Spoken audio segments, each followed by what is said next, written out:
Dr. Anand Ranganathan, I want you to come in on this because perhaps this is unprecedented. I don't personally know, I may be wrong and you can correct me if I'm wrong, of a constitutional authority of the stature of the Vice President participating in such a debate which is so clearly focused on a domestic political issue. One can understand if he was waxing eloquent about something that had, international implications, but that's not the case here, is it?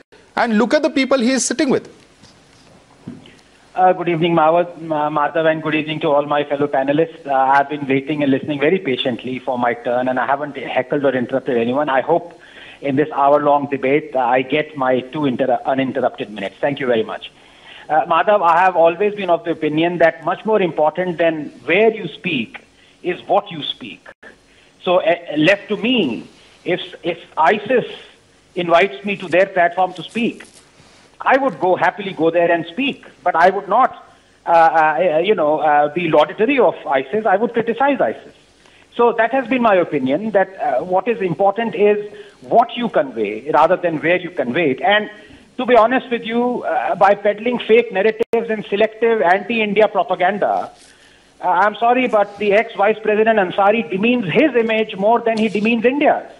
Perhaps, as was alluded to briefly, he is still smarting from the time when Modi laid bare his Islamic fundamentalist antecedents in that farewell speech that he was forced to hear and watch with rapidly reddening ears and eyes.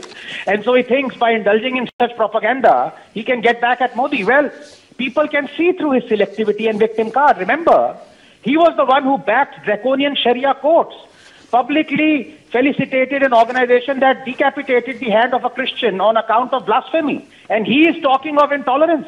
He sees only Muslim victims, but has been silent on more than 180 Muslim mob hate attacks on Hindus, Dalits and non-Dalits over the past 3 years, including Bharat Yadav, who was lynched after being called a kafir, including in Ranchi, where a Muslim mob segregated, yes, Madhav, segregated bus passengers based on their religion before wanting to set it on fire. Right from fake church attack narrative and running selective hate trackers to multiple stories of fake Jai Shri Ram slogan triggering, Ansari and his gang have perfected selective outrage.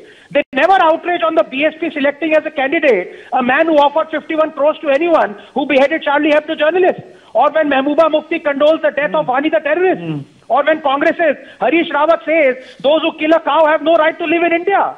Or when an SP legislator slaps a woman entering Haji Ali. Or when Congress legislators demand hanging of Kamlesh Tiwari. Or when Yasin Malik is celebrated by Manmohan Singh. Or when Congress leader Kannan laments why Modi and Shah have not been killed yet. Or when Muslim leaders make incendiary Hindu-phobic speeches. Or when tens of thousands collect for funerals of terrorists. Then it is not intolerance. Ansari has, I'm afraid, Madhav, just 10 seconds, 30 seconds if you please, has allowed himself to become a dog whistler and a part of this magical mystery tour made up of a motley crew of religious fanatics and Modi haters, including an extremist hack who cautions Muslims to strategize and stay secular until they obtain majority. A deranged writer who thinks Rafale is an aircraft carrier. A washed-up actor who blames Modi for the crimes of Mamata. A bigot stand-up who jokes on Godhra train burning but soils his pajamas when it comes to making fun of his own religion. A kitty party journalist who says she doesn't advocate Indian rule in Kashmir. A screechy RJ who demands equal rights for women as long as women are not Muslim. Together, these fundamentalists proceed from one conference to next, one platform to another, spreading their hate and propaganda. You can't stop them, Madhav. You can only expose them.